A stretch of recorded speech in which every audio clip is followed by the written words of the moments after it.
Welcome to the lab. I'm your host, Joshua Diaz. Good to be here. Thank you for joining us. Everybody coming over from the interview room. What a great show put on again by Chris as he takes his time to dissect his own work. It is fascinating to get an opinion from the person who did it, who soaked it all in. It's very, very interesting to see.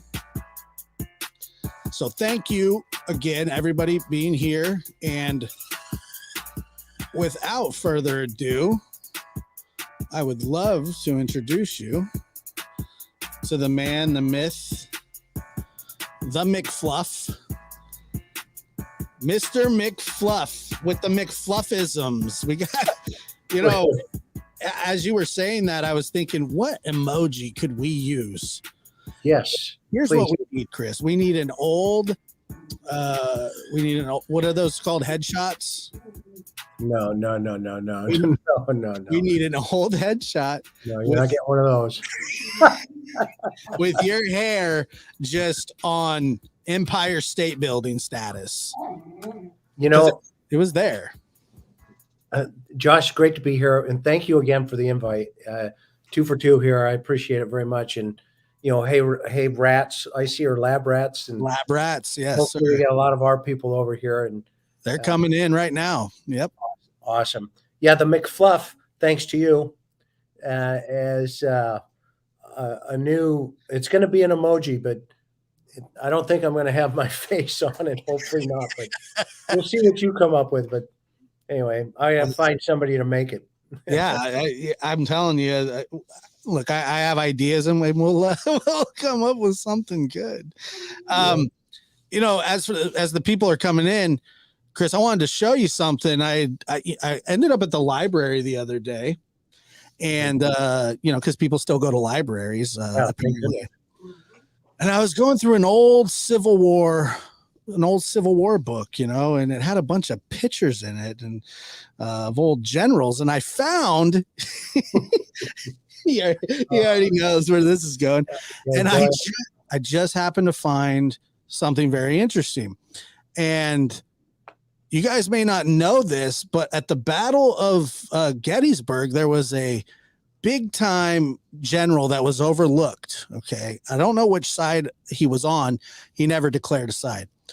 But let me introduce you to General Donald Wellington Spackler. Oh my goodness. He's an old Civil War general, and his job was to start the fight. Instead of a cannon, what he would do is he would grab a flare gun and just start shooting them off if anybody got in his face. So yeah, isn't that pretty amazing? When you do your research and you dig through the archives, you can find anything. How long did it take you to make that? Like 3 minutes. My goodness. Yeah, well, that one will go down in history, right? It's one of the greatest things I've ever seen. The funny thing is, I know because he's not allowed to have a gun. So a flare gun to scare somebody off, it's interesting. I wouldn't want people on my property either, no matter what I was accused of doing. But I just thought I would share that with you because I found it really fascinating. This must be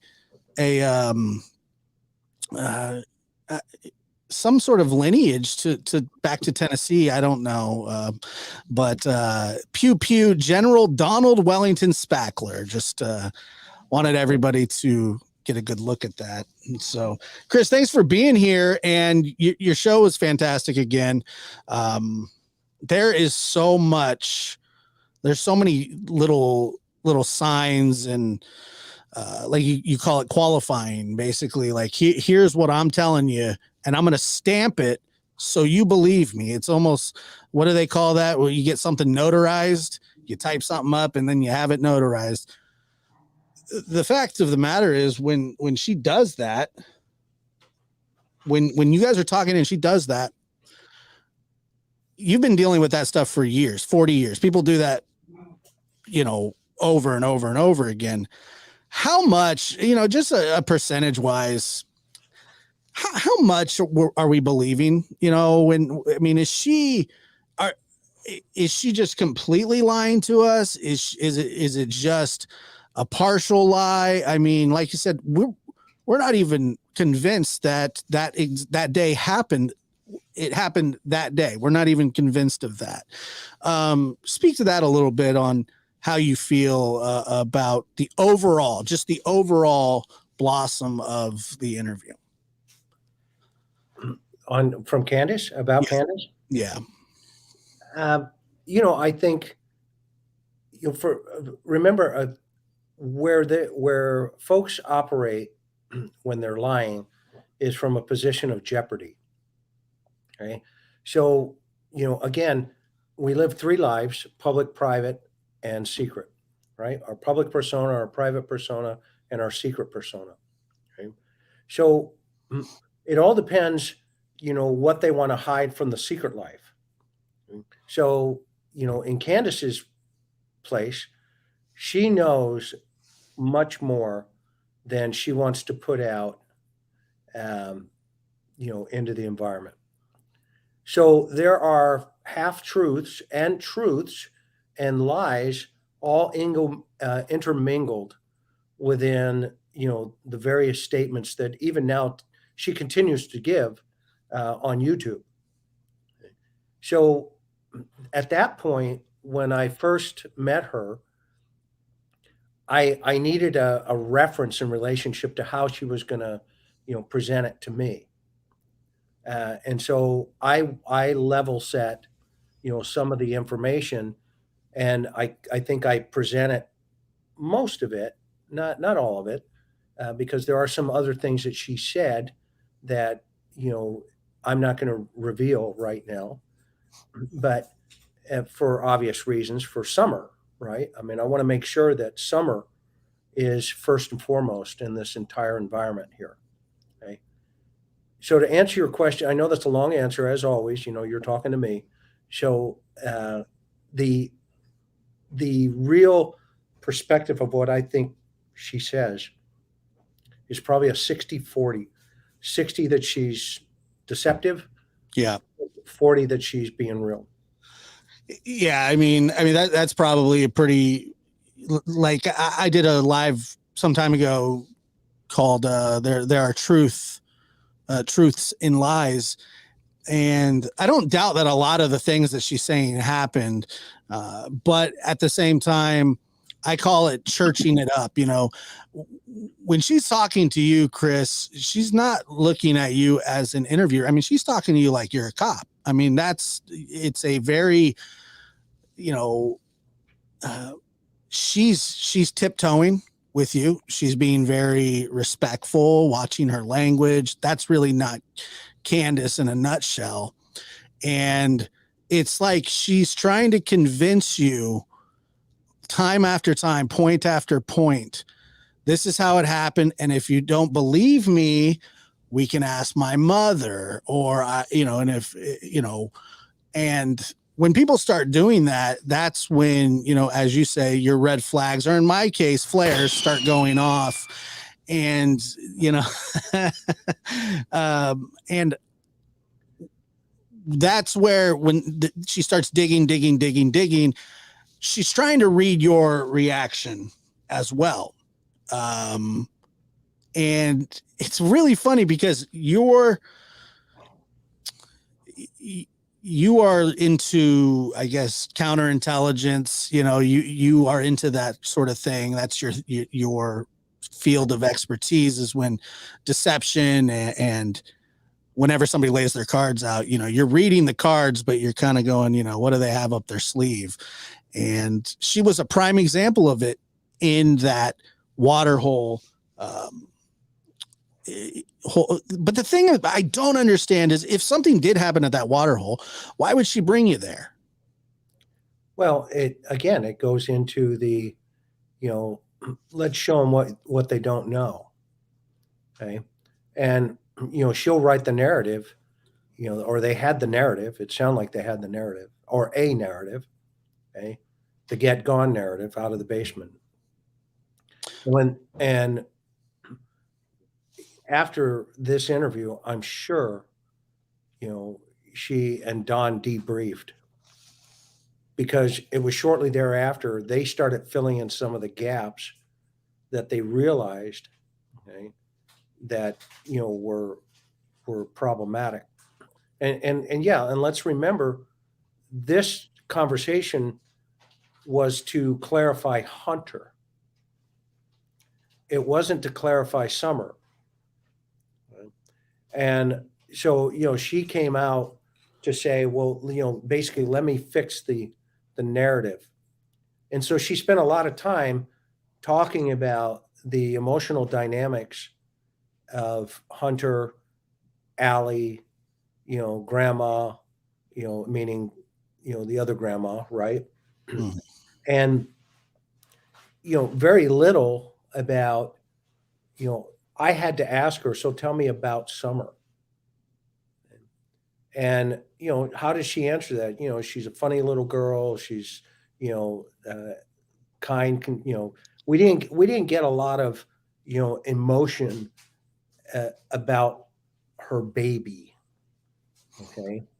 Well, I wish I could hold her right now.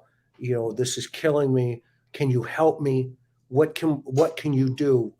How can you help me? Okay. And none of that ever existed.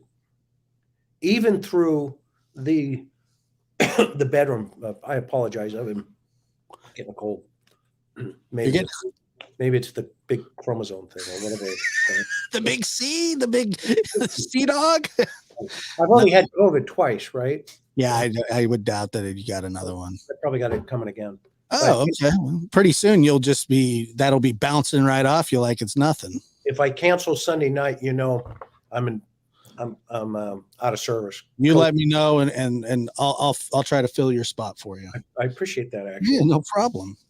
So there's this idea that even through all of that, even when we went downstairs, okay, she talked about, when I asked the question, I said, are these her toys? Okay. She went right into the box and said, yeah, she likes these things. She likes those things. Now that in of itself, I'm not saying it's, suspicious. I'm saying it's odd. Okay? Because most moms, most victims that I've ever worked with and helped, it's that emotion becomes overwhelming. Overwhelming. We're going through her toys, and I'm just standing there taking it all in. Okay. And she's just, oh yeah, here's the, she likes these, she likes that, she likes those, she likes these. And it's almost like she was still there. She's upstairs somewhere, and these are the toys that she likes playing. Right? So I don't know if she's past feeling or if she has the capacity to feel. I've learned now, she's really good at deception. I.e., the deceptive lie detector that nobody can really pin down one way or the other. And I do we'll come back to that here in a little bit, because that situation bothers me with the lie detector, because there's just some things that people should really understand about lie detectors that maybe we can just clear it up, and we will talk about it. One of the big parts of this is that I've always felt like, and I'm not going to go into detail, but like you said, the narrative of Hunter, what she's trying to do, like you said, is clear up a narrative that maybe something, and I'm not going to speculate, nefarious was going on down there, but the fact of the matter is, he's admitting to drinking alcohol underage. Who knows what else was going on down there? And she felt compelled enough to say, hey, I want to get my story out there. Allie's stories out there, Hunter's story, Leslie's, Grand Bun, and now I need to set this right because it looks bad. The optics of this looks bad. And for somebody who doesn't care that much about their image, she was spooked enough to where she felt she needed to talk to you and explain herself in the best way possible. Like you said, this wasn't about Summer. When you said you want to help find your daughter, she cuts you off there and says, I just want to find Summer. I don't care about any of the other BS. She started veering away and you brought it back. Now, like you said, the emotion just didn't seem like it was there. And this is what, like a month after Summer. I mean, this is fresh still. I just have a hard time believing that somebody could give that kind of an interview without any kind of emotion or thought of my poor baby. You know, I'd be in shambles, and like I said, I saw you rocking the cargo pants that day. You were bound. You had your croquis on, your glasses. You were McFluffing to the 10th degree that day, man. And you got her to open up like nobody else can. Nobody else has. Talk to me a little bit about the technique. You said you were turning her towards the water. Tell me about that a little bit. Well, when she presented it, right, i.e. everything slowing down, that was a clear signal that there's some type of, environmental impact to her at that moment. So what I wanted to do was keep her focused on that, because as people live reality, okay, then they have a tendency to tell the truth. And this is, what I wanted to keep her in that lane. All right. It's important to stay there when jeopardy is behind the wall. Right. And one of your comments here, or your people, they ask a question, it says, please explain. And I want to answer this. Please explain to us why you push the narrative of guilty for this family with so few for sure facts available to us. Okay. That's a great question. Okay. Give me alternate facts that convince you they're not. And I'm not saying they're guilty of hurting Summer. What I'm saying at this point is there is a narrative here that is not fitting the not only emotional responses, but the physical evidence that we see just from the property alone. Okay? Just from the narrative connected to that property. When you have the sheriff's department saying that didn't happen. Okay? Well, I said that from the beginning.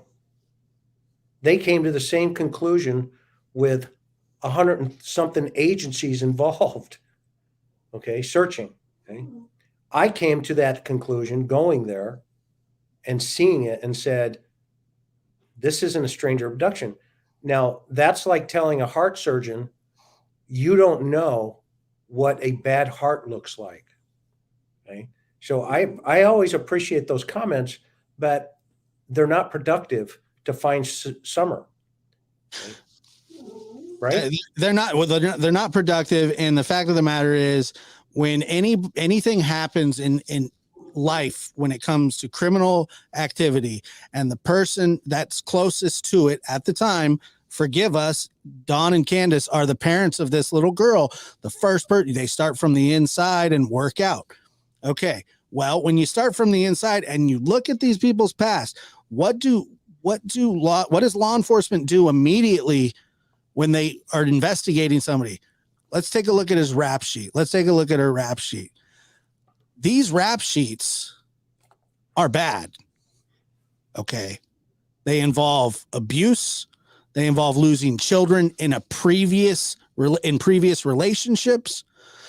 Come here, bud. And then when their girl goes missing in the relationship that they're in, you tell me who we're supposed to look at. You tell me where the evidence points. You tell me where's the other suspects. Because until I see any, I'm going to look at this lady's rap sheet and this man's rap sheet and the grandma's rap sheet, who was also left with Summer of neglect, abuse, domestic violence, drugs, alcohol. You tell me where to look. That, like you said, it doesn't, you don't need to be Sherlock Holmes to know which way the wind blows. And that's just the facts of it. Right. And look,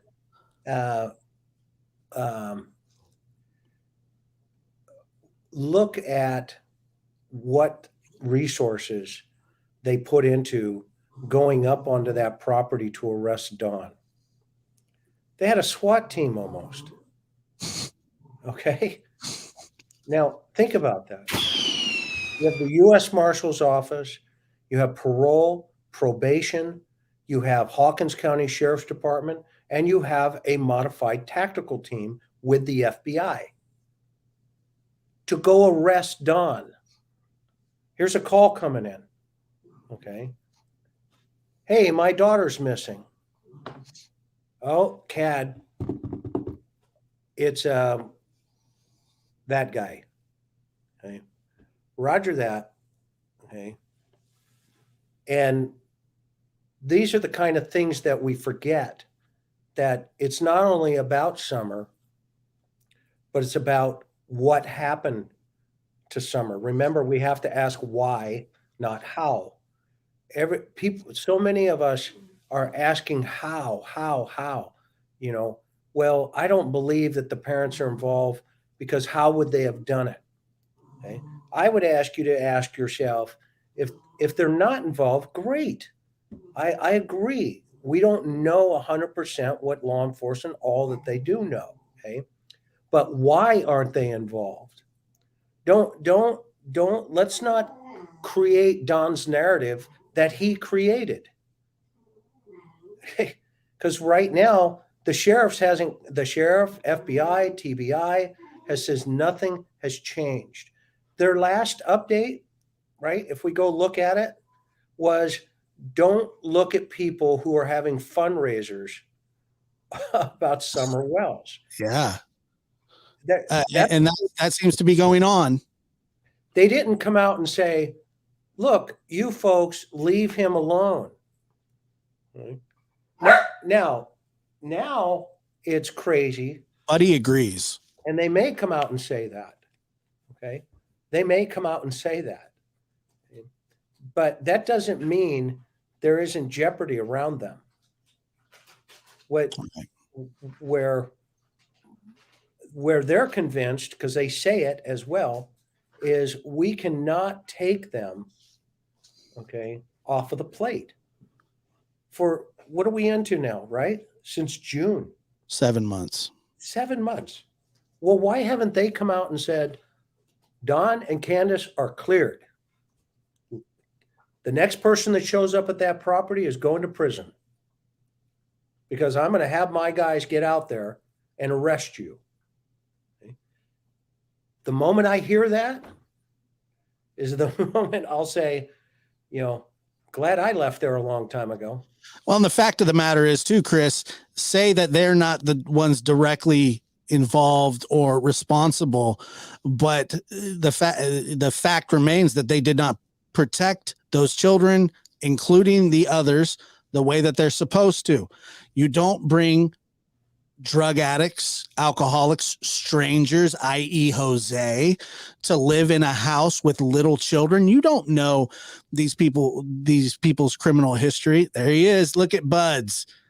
Oh, how's he doing? I found some diapers for him. Does he have a pee-pee problem? You know, we're in a hotel. Yeah. And look at him. Oh, he's on the hunt. Budzo, come here.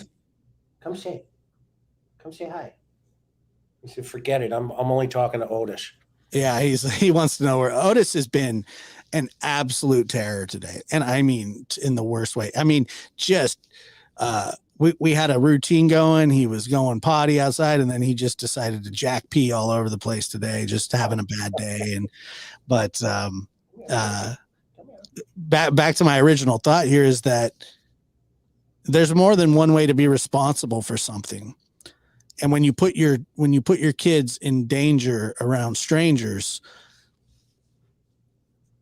how can you be absolved? How can you say I didn't do anything? I'm not responsible for this in the least. And to me, that's less likely than actually the parents being responsible for the whole thing. Now, I get it. The whole innocent until proven guilty, that's for the courts. The court will figure that out. But public opinion and the courts are much different. And in the eyes of public opinion, I mean, people are not convinced by anything that these two do, right or wrong, fair or not. Their child's missing, and they don't seem to be doing a whole hell of a lot to fix that. Yeah, and that's not a mistake of the public, right? The mistake of the public is the perception that they project. Exactly. And there's an easy way to fix that. Project what, people go, oh, that makes sense. Okay. Or tell the truth. So here's an interesting, so today I was in a weekly meeting at Cold Case, and we were talking, I was talking to Coop and, the rest of the team, a bunch of other folks. And I said, so there's a study that's going to be coming up, and it's run by Ann Burgess, and we're participating in it. And if you don't know the name Ann Burgess, go look it up. She ran the BAU. She's pretty well renowned. Anyway, I said to the group, I said, when they're going to do a research talking to update some serial stuff, right? I said, one of the questions that I would, want answers to in this current climate is, what's the modern day serial killer? What if they had a fan club? Okay. How would they adapt and improvise their behavioral aspects of their criminology? And how would that impact not only in the investigation, but the perception of that killer? Now, think about that. If Dennis Rader, BTK, Bind 'em, Torture, Kill 'em, out of Wichita, Kansas, had a fan club with a YouTube page / website, and he was actually killing people because that's their MO in the secret life. That's what they do, right? What if Ted Bundy had a fan page of 10,000 people? Okay. Can you imagine? Can you imagine how hard it would be to go after a serial killer? And by the way, there was a Netflix, I think, that a guy had a fan page, and he was whacking and eviscerating people, and everybody loved him, but they didn't, they weren't basically saying, look, this guy's just wackadoodle over here, and he keeps talking about these things. He may be the guy. Well, that's where I think this idea I want to ask them, and Coop, we talked about it, about their guys who are in custody right now. They're in custody. It's going to be a research that Ann's leading.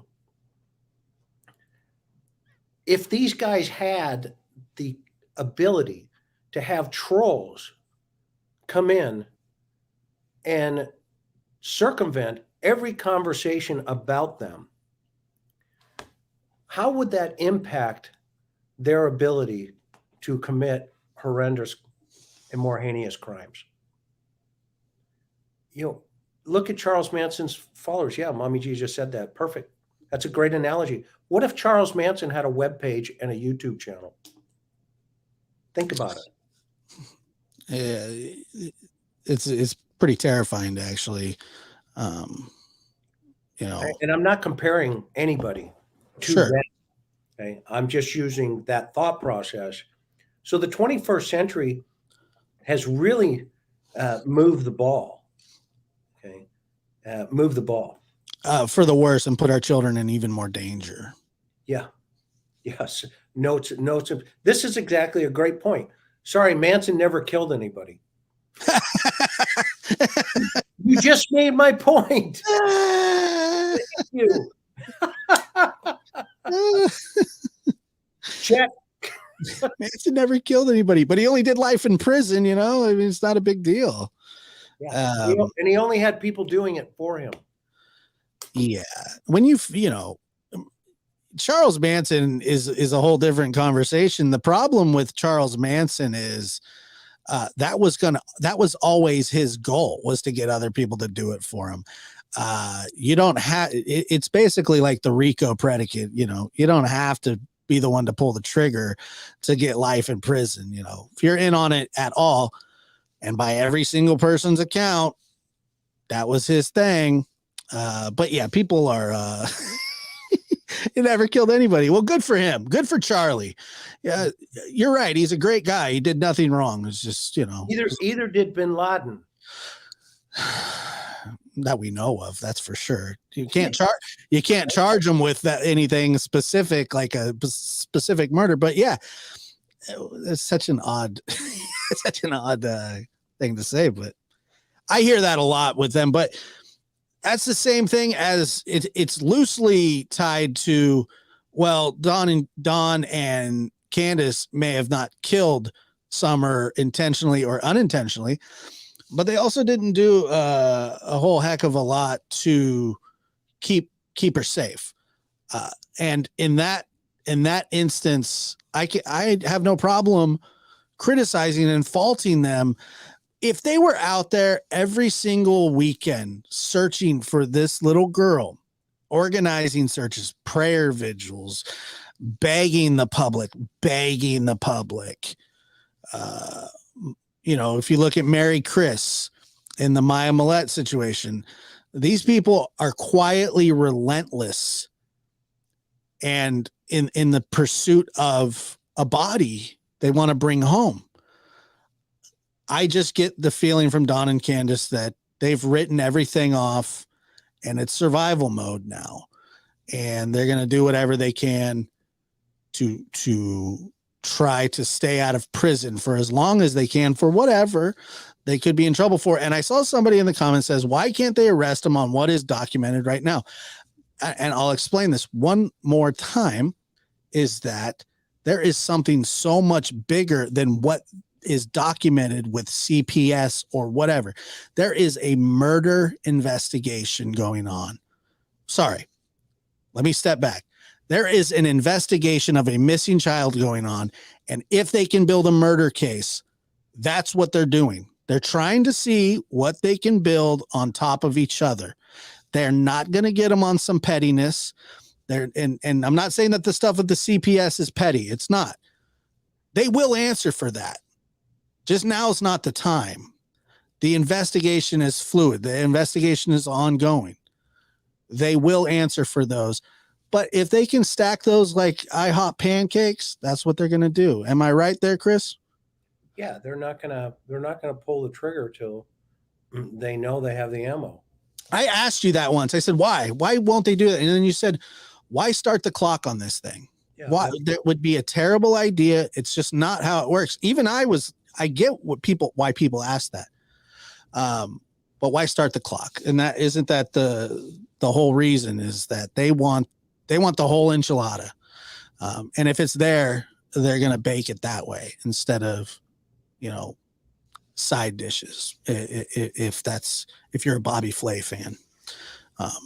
Yeah. I mean, if it was a situation where it was an intentional act of a criminal activity, i.e., let's use the the trafficking theory that everybody keeps floating around. Okay. If that was a viable theory and they sold her, okay, then, wouldn't you want the entire, have 50 other children saved simultaneously?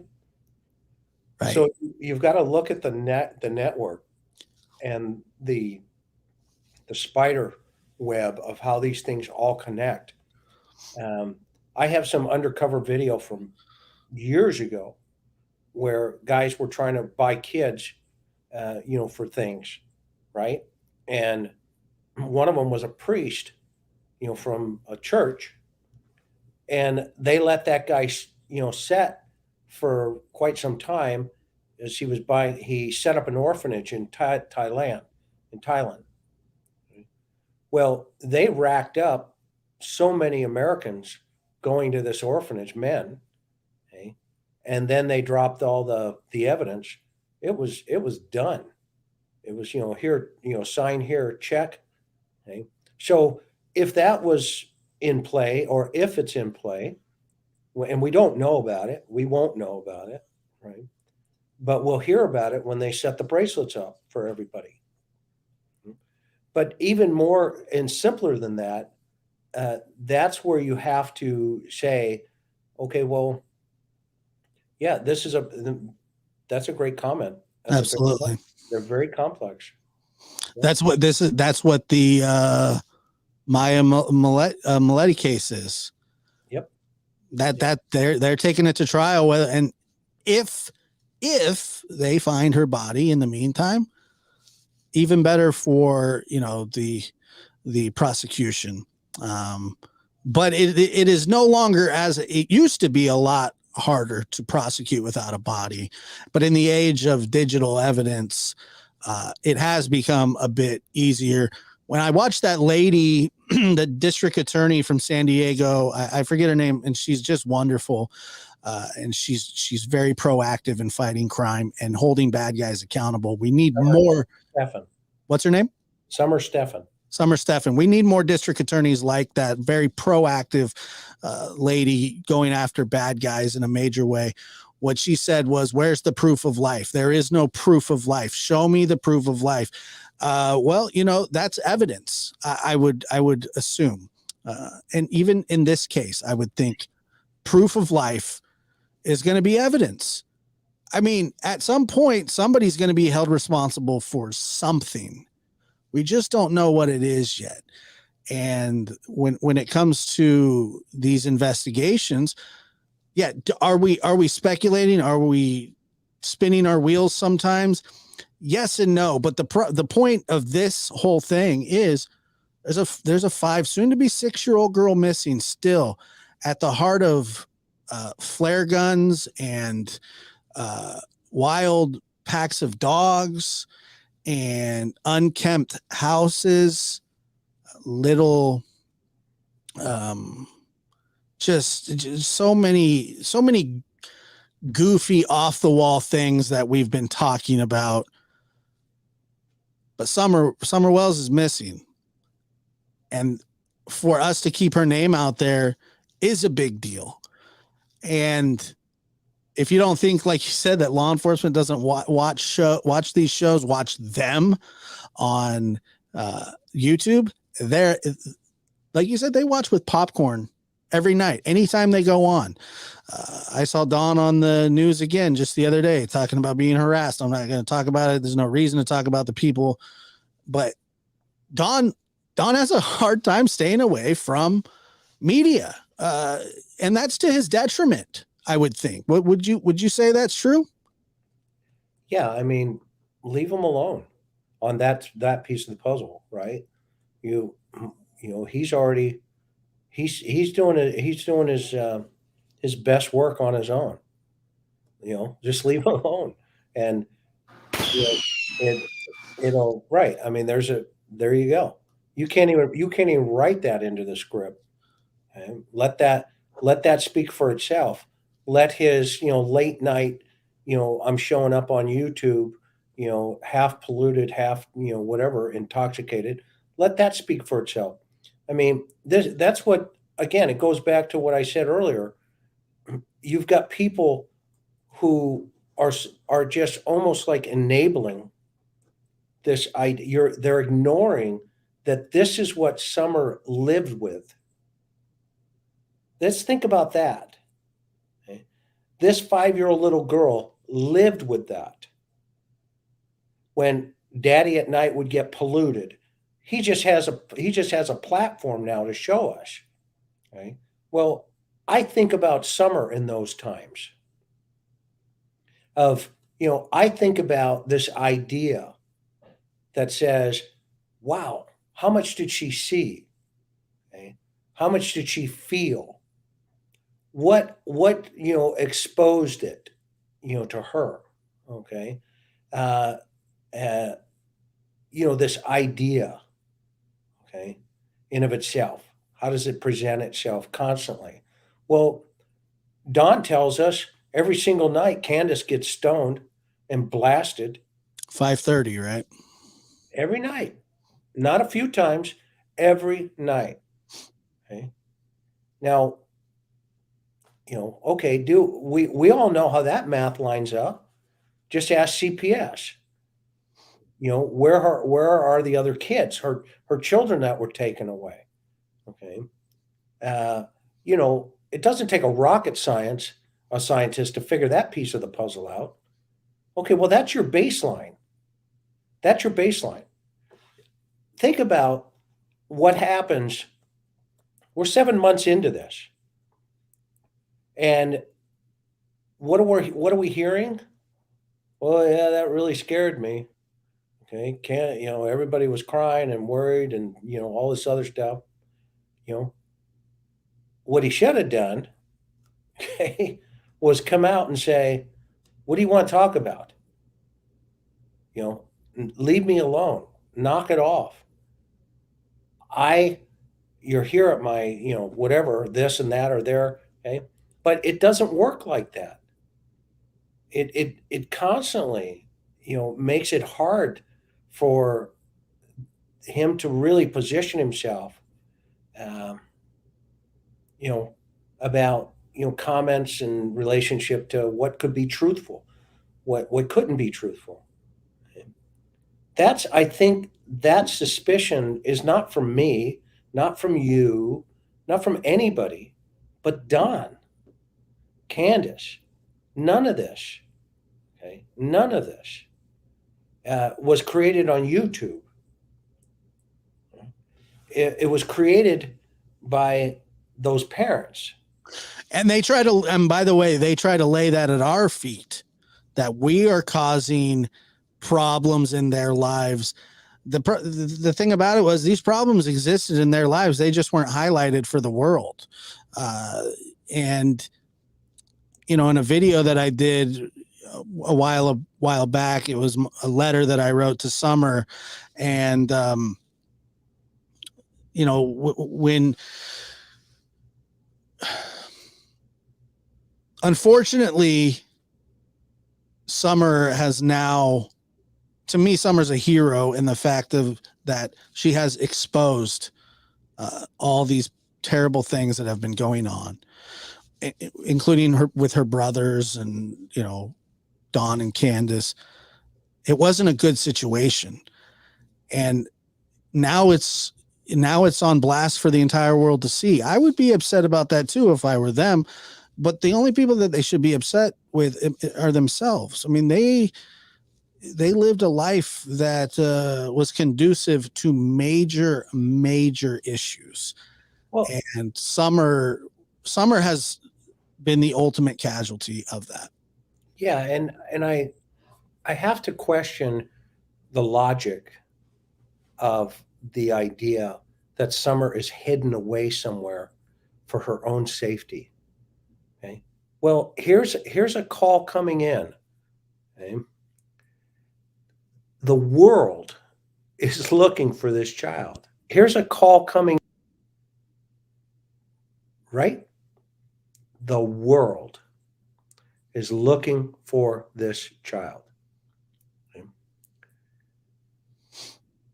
All the way from Australia to the UK. Everybody knows her name. that kind of statement in of itself, that they know where she is and this and that. Okay, that's just so irresponsible. Uh, Anybody that thinks like that, really sincerely, we need to put reality into check here. Okay? We need to think uh, that there's a scenario here that we just haven't figured out yet, other than you know they went away or somebody took her away and they're holding her because it's a better environment. Okay, I can understand that, but then just go to the FBI and TBI and say, I know where she's at. Okay? Well, how do you know? Because Don told me, Candace told me, instead of coming up in a chat and saying, I had a conversation with Don and she's okay. Really? Well, then go tell TBI what Don told you and where she's at, please, because I've got other cases that I've got to get moving on. Okay, seriously. Right. And and those are the kind of things that, again, make my point from the earlier conversation. It's like a fan club.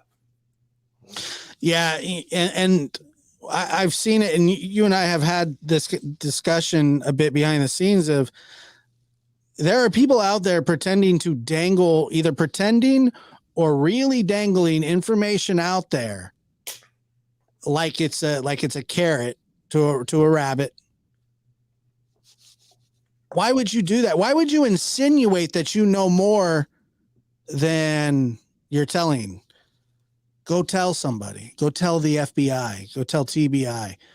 Let's not play games. Let's not use this as, a fiasco to, I don't know, better our lives.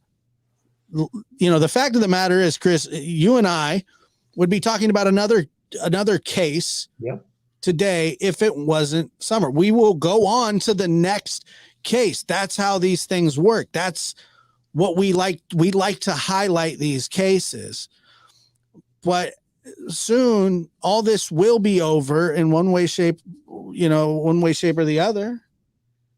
And the longer it goes on, the more beneficial it is for some people. And I don't take kindly to that. I think that that's wrong. Well, and here's how Ellie is looking at all of that. Okay. Ellie is looking at that when people say that and do that and, have morning, Facebook lives and say, well, I know this, I know that, or whatever. Okay. Then why are you telling Facebook? Tell the authorities. Call them up. Well, I've already been interviewed. Okay, but apparently you haven't told them everything, because you're telling everybody on Facebook you know more. And it sounds like they're exactly. That doesn't That's seem called like criminal activity. That's what that's called. Okay. That's what that is. And that means, okay, you're in the circle from law enforcement's perspective. Because, if you know something about this missing child and you haven't reported it, and they find out they know, they're going to knock on your door. Okay? And that's the problem here. We've got craziness sometimes, not everybody. You're logical, you're respectful to this child, but all this other mishigosh that's going on. This is why when creators say, we want to be taken serious, okay, this is exactly why law enforcement looks at it and goes, let's see what they did and let's see what they said. And they go, next, move along, nothing to see here. Okay? And they don't take it serious because the person presenting it isn't being serious. And that's half of the equation. If you have credible information, then you need to be credible. And so it's that simple. It's not math. The credibility of a lot of people in this case has just plummeted by their own actions. And, with exposure comes kookiness, and with exposure comes money grabs and lies and deception. It's the devil's work is really what it is. And it's kind of a shame. I do want to get to these questions here really quick. Let me see. Says, I cannot understand why Ellie did not remove the children 10-20-20, the DV call to the well, screaming, hitting, stating, he's hurting my daughter. You could hear her crying. We can play, it's a good question, but you can't answer it. I can't answer it. Chris can't answer that question. I just don't know. I have no idea. Hindsight is always 2020, and unfortunately, and I wish I could answer that question. I can't. Let's see here. This one says, grateful for these shows with you both, Josh and Chris. Thank you. I'm always learning something new. Question, Chris. Amber Alert for still missing Texas girl Lena Kid was recently canceled. I've never seen that happen. What would be the reason an Amber Alert would be canceled for a kid who has not been located? Well, that Amber Alert is connected to the location of that child. So it's canceled because they have information that's telling them where that child is, and or they've discovered that child and they're holding it close to the vest, interviewing the parents behind the scene or whoever they suspect had firsthand knowledge in relationship to the crime. And yeah, you would think that the only reason that they would take something like that down is because exactly. The search isn't what the search was. Right. Here's a good question. Just like last night when Don was on the news, why didn't he take advantage of that airtime to plead for his daughters? The narrative is no longer let's find Summer. The narrative is leave me alone. And if I was at work and I haven't been charged with a crime, I may be being looked at. I may be being a suspect. The fact of the matter is we live in a country where Don Wells is a free man. He is allowed to work. And it probably, I get it. I get why people are upset, but at the same time, the narrative is not where Summer. The narrative now is woe is me. My family is attacked, and probably in a lot of ways, rightfully so. What do you think about that? Yeah, I mean, you know how many murders have walked in and you know that they killed the person, but you don't have evidence to prove it beyond a reasonable doubt? Okay. Well, then you circle back and you prove what you can at the moment based on the evidence at hand. And then you keep connecting those dots. And at some point you may get 2 or 3 statements, from those individuals. And each one of those conflict with the other previous statements. And so all of that evidence becomes behavioral evidence, and you connect all those dots for the DA. And so, but until then, okay, you say, have a good night. Thank you so much. It's great seeing you here. Appreciate you coming in. Okay? And they go out and they hit the street because you don't have the evidence at that moment. That's what investigations are called. You investigate them. You may have a sense, a gut, or or whatever, but you're missing that one piece. And in order to have that case go to trial and sit in front of a jury, and I've heard even through this case, well, aren't you guys tainting the jury? No, that's called the voir dire process. Okay, they may move the trial. They may get, they're going to put a juror up there, and those of us and all of us here know, okay, that you fill out a form, and the first question says, do you know anything about the Summer Wells case? Well, you will be surprised. There are millions of people that have never heard of Summer Wells. Okay. And they're going to find the county that has most of those possibilities, or a lot of them anyway. I live out in California.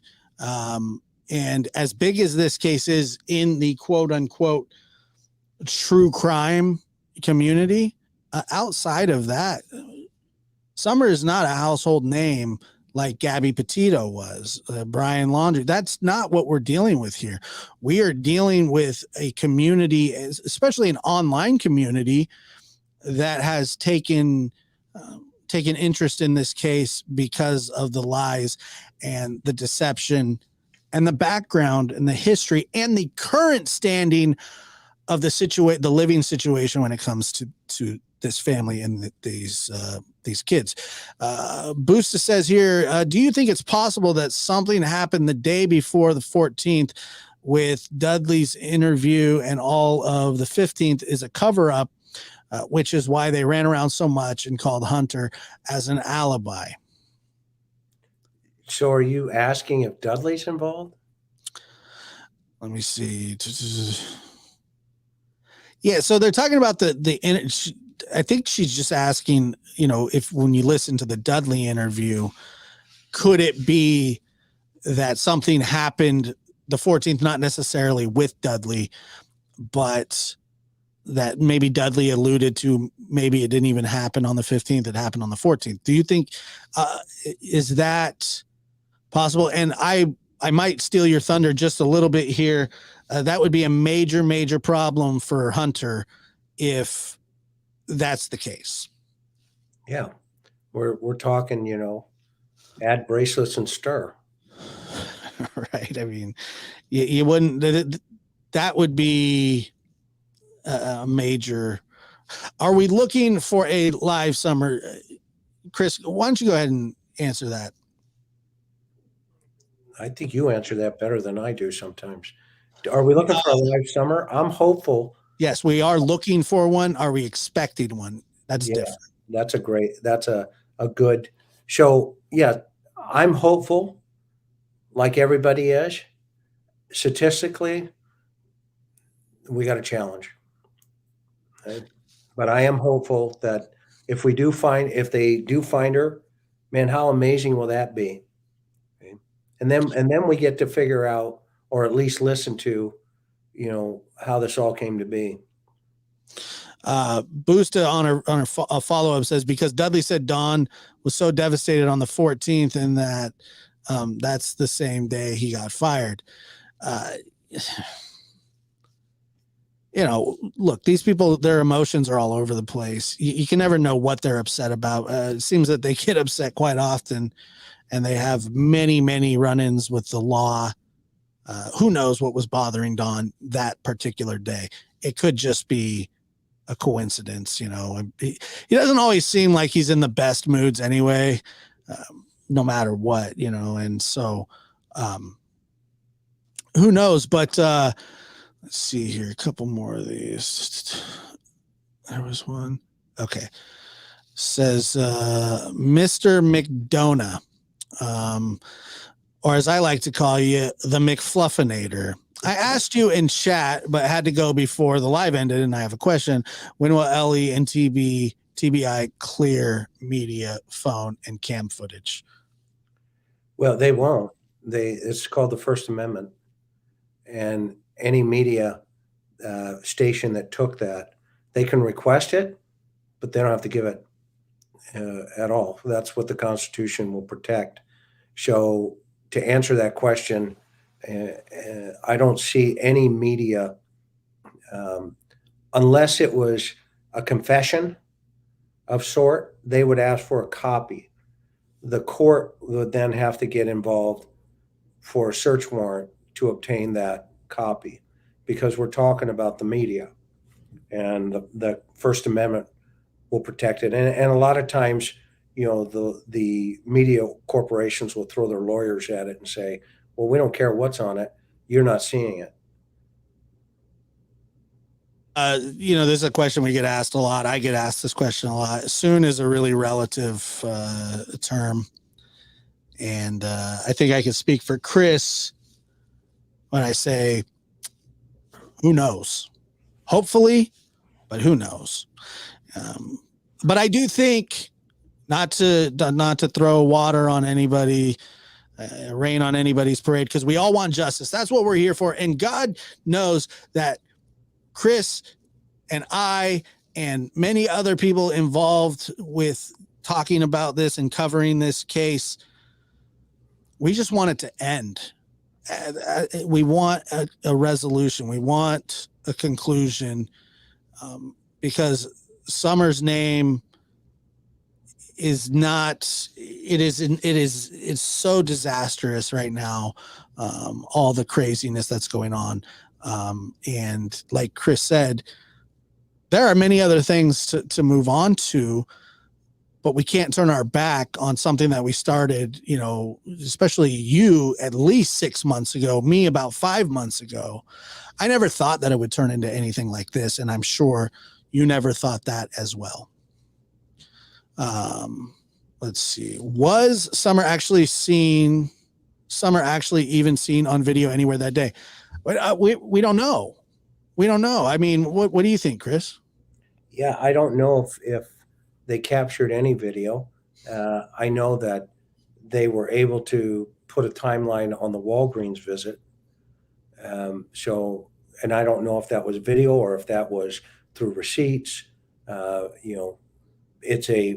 Because it's a pharmacy, they may have video inside pointing to the collection window. So that's highly probable that she could have been at that moment, but we won't know that until it comes out. But we do have the time, when they pulled up to grab that prescription, because that's all over the place. Just a few more here. If Candace Wells is 60-40, does McFluff have a gut ratio to Dawn Wells? I do. Let's say I'll give you my ratio for Dawn. Mm-hmm. Dawn is, and this is an honest opinion, Dawn is 75-25. I mean, 75 to spin the narrative, 25 of it's probably true to nail it down as fact. But he would even admit to you that he hasn't always been the most honest person. What say you, Chris? Yeah, I mean, that's a no-brainer, because we just have to deal with the SA as a perfect example. So he's got a lot more problems than just Summer.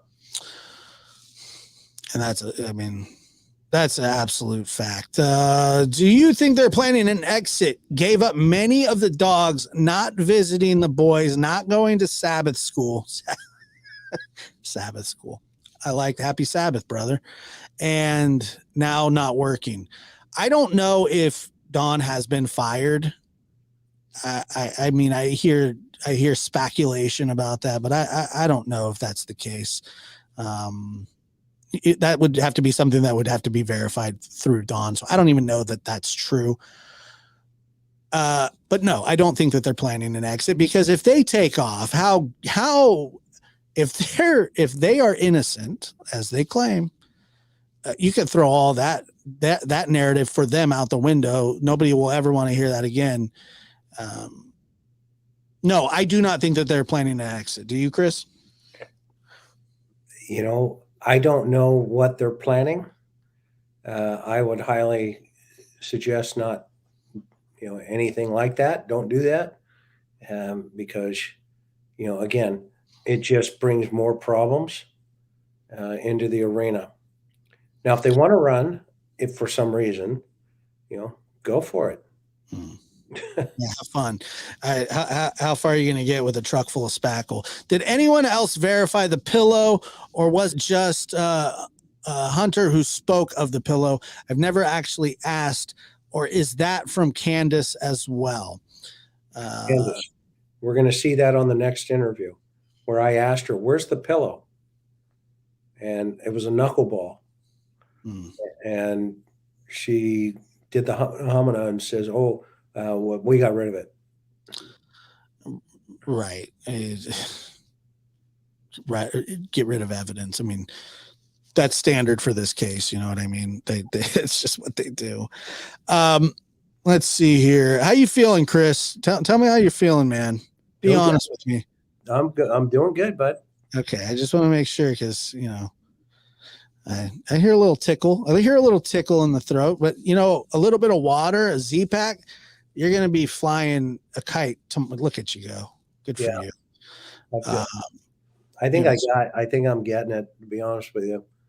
So really, you feel the cough a little bit. yeah, I've got the headache. I'm running a fever, so we'll see. And you're just trucking through here.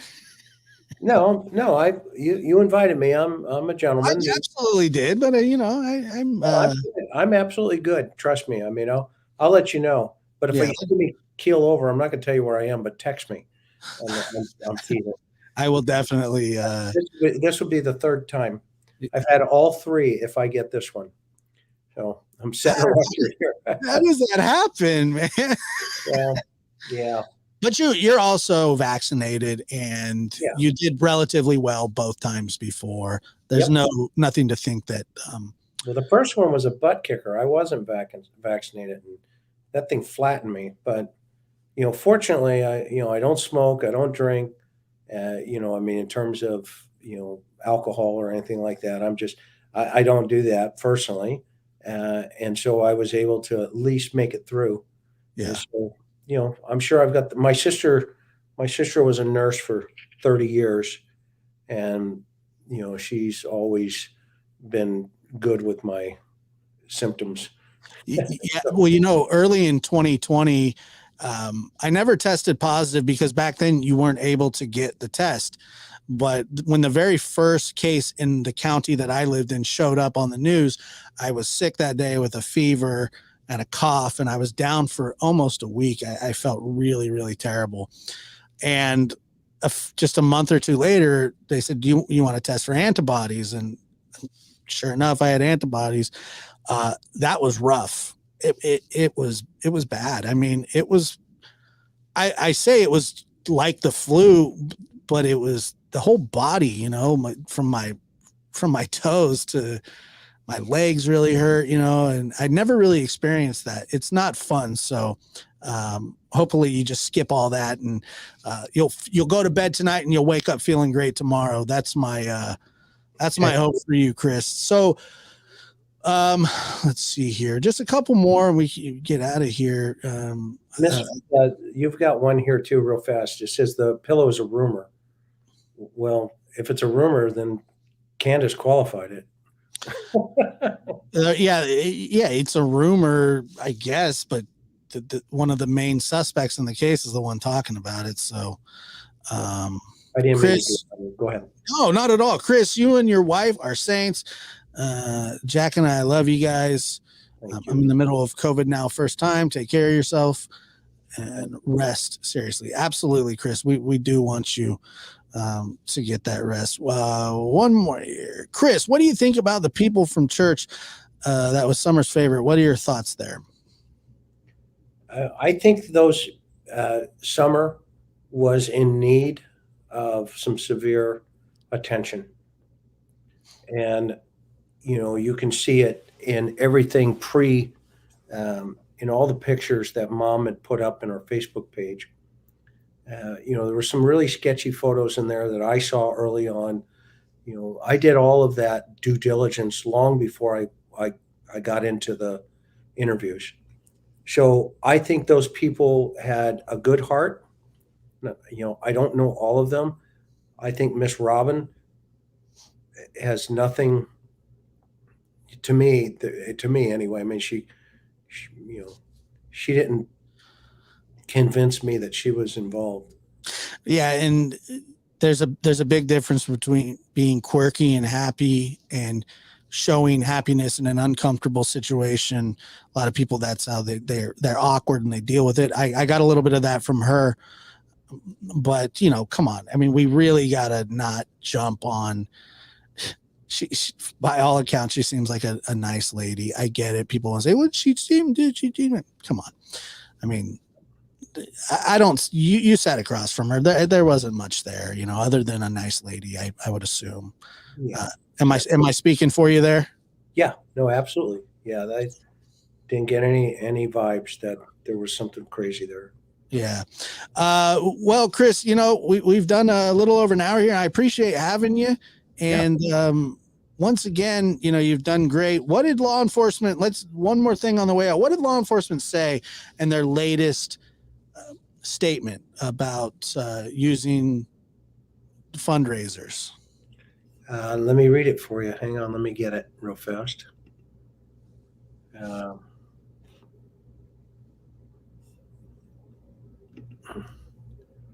So, quote. Hold on a second, Chris. Hold on. Let me just say, when I said that she was quirky, somebody said so is Jesseline Maxwell. That's inappropriate.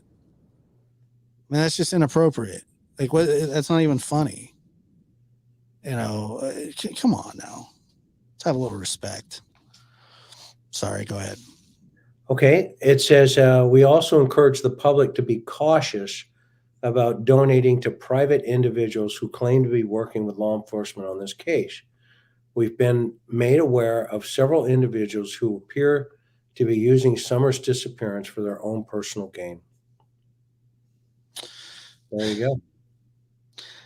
Chris, I just want to show you this real quick. Let it load. And somebody sent me this. It's your new McFluff emoji, looks like. Hang on, I just lost you, Josh. I can hear you, but I can't see you, so hang on. You need to see me in the most major way. I think I hit something. Hang on. There it is. Dills? Okay, show it again. Oh my gosh. That's coming over to you. I'll send that right over to Dills, and he can work that one in. Can I use that? Oh, it's yours. That is hysterical. Somebody just emailed it to me. Our subs will absolutely love that emoji. That's the McFluff right there, ladies and gentlemen. My goodness. I love that so much. Throw the McFluff up. Throw the McFluff up. Make a flare gun too. Then we need a flare gun. Oh man. I was gonna make a little fairy walk in the streets, just throwing white things in the air, but let me just I want to make General Donald Wellington Spackler, one of the great generals of the Civil War. That's great. That if you can get that, you need to put that up on your site. And we love you guys. We are grateful for each of all of you subs that have joined Josh's channel. I wholeheartedly endorse him. He's a smart guy. And as you can tell, he's respectful. You don't hear craziness, lies, or not lies, but language. And that's really important to me personally for for my page, our program is, Karen and I, and Dylan, I don't want my son exposed to a bunch of this and that, F-bombs every other word. I heard all that on the street. It's not necessary for people, creators, not all creators, but a lot of creators, every other word. So it's disrespectful to our audience who expect more. They expect a higher, professionalism out of us if we're going to start looking into these things for, to try to make sense of it. They expect us to, be respectful of them.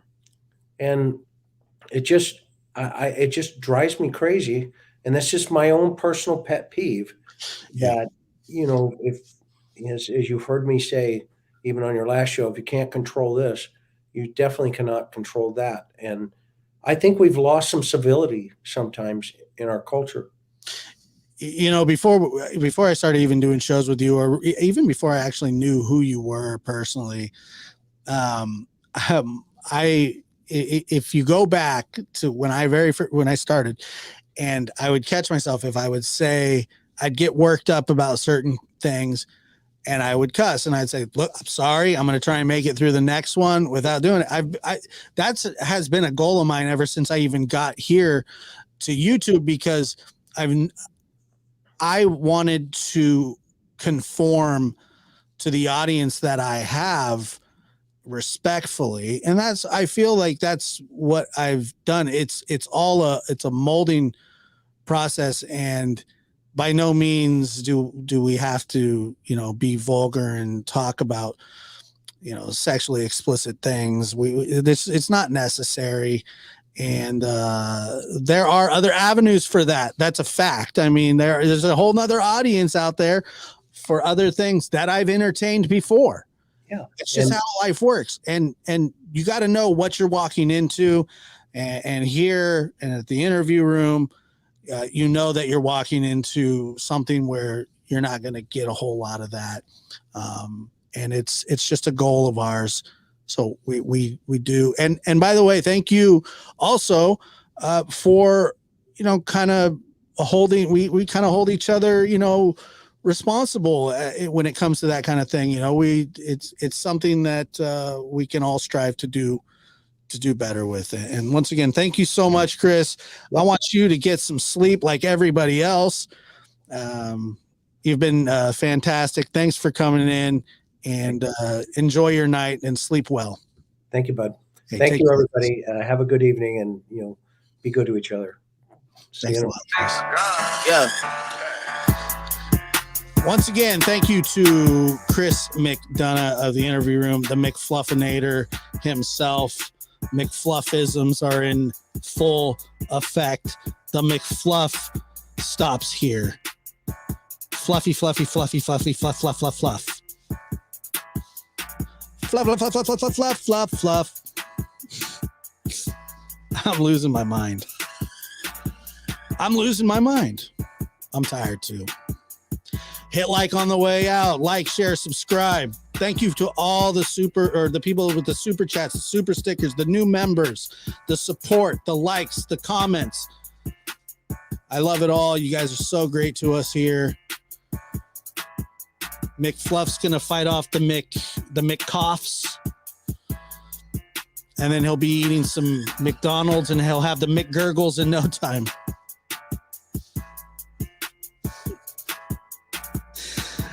Fluff, fluff, fluff, fluff, fluff, fluff, fluff, McFluff. Thank you guys so much. That's true. This is, you know what? This is the best chat and mods on YouTube. Thank you guys so much. Fluffinator.